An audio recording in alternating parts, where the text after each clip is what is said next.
Today in our show, we're going to take a look at the Batman animated Batgirl by DC Collectibles.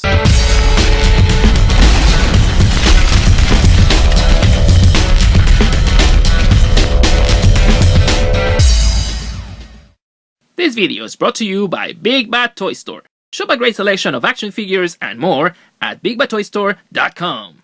Thanks for tuning in. Let's take a quick look at the packaging.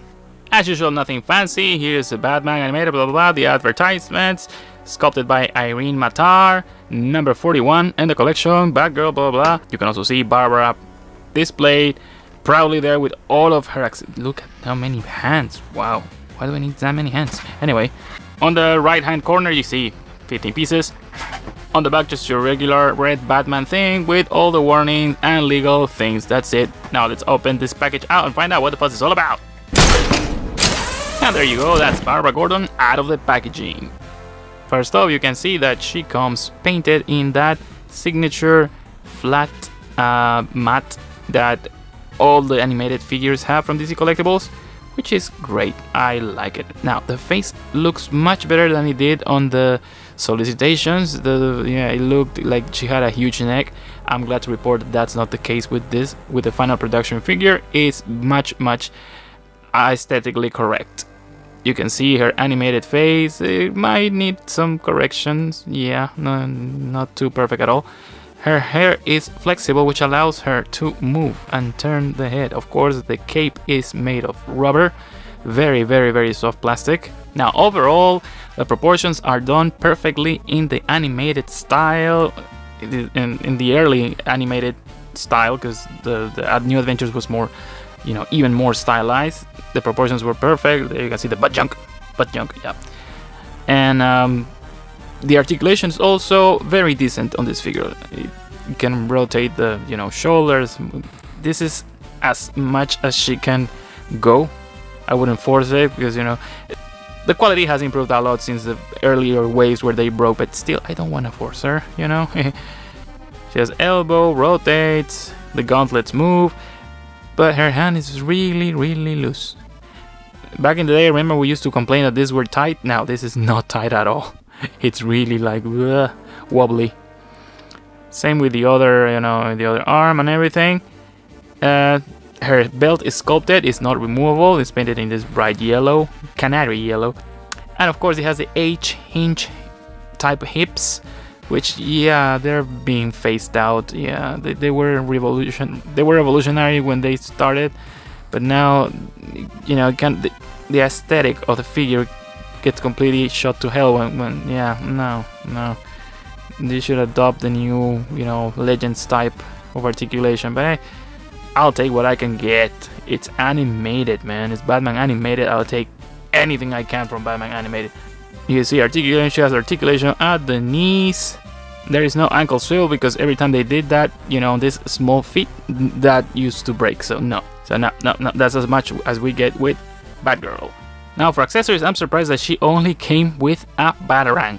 Yeah, and it's a very simple Batarang in matte color, and that's it. It's made on hard ABS plastic, and of course a plethora of alternate hands that I probably never going to use. She has open palms, grabby hands, more grabby hands, kind of like I don't know why, and Batarang throwing hands. Unfortunately, you cannot put any Batarang here because there is no hole. Like on the New Adventures figures, they have holes that you can usually put the Batarang, but this one doesn't. I mean, you cannot put anything in there. Now, unfortunately, the holes to replace the hands are very tight. I had to warm them up with a hairdryer to remove the hands, which is not a good idea because they can break. These things are very thin. So what I recommend you is to widen them out with your X-Acto. Be careful and make the holes wider so you can switch them easier, like I'm doing here. Yeah, it's gonna peel small layers of the plastic so you can comfortably change the hands on Batgirl. And I'm happy to report that the rest of the hands are, perfect. They don't, they fit tightly. They're not as wobbly as the punching hands, which is unfortunate because I really wanted her, with a punching head. But hey, at least she's throwing her Batarang. Yes. As usual, she also includes her character team stand with their turnarounds and everything. But there is something new with the stand, and it's that it includes a clamping thing here. It has a spring mechanism that clamps the figure in place. I imagine this is great for characters that don't have capes, because it kind of gets in the way, but hey, this is a great addition. Instead of the fragile ones that they didn't help for anything. I have a huge box of them, but these ones I could actually use for other things. Incredible. Thank you DC Collectibles. For comparison, there you have her next to her dad, so you can see how she scales. Also with her new Adventures counterpart, which I also like. You can see how small she became. And also with an old custom of mine that I made 100 years ago, and that needs to be changed because that is a way too dark gray. This is actually the only animated Batgirl that we had in this type, but it was the Wind Blitz Batgirl, which came in a weird, completely a terrorist deco. So yeah, no, I had to repaint her, but yeah, I need to change the colors. And finally, next to Batman and Robin. I mean, finally I have my animated set complete. I love it. Alright, that's it. That's my review, guys. If you are a Batman animated crack addict like me, this figure is a must. I will not pass her. I mean, even if they just give me this, I'll buy it because I am a huge Batman animated fan. She's available online. You can get her at bigbattoystore.com.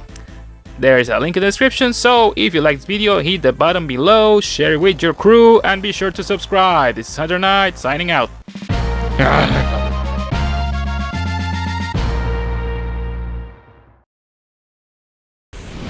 Impressive.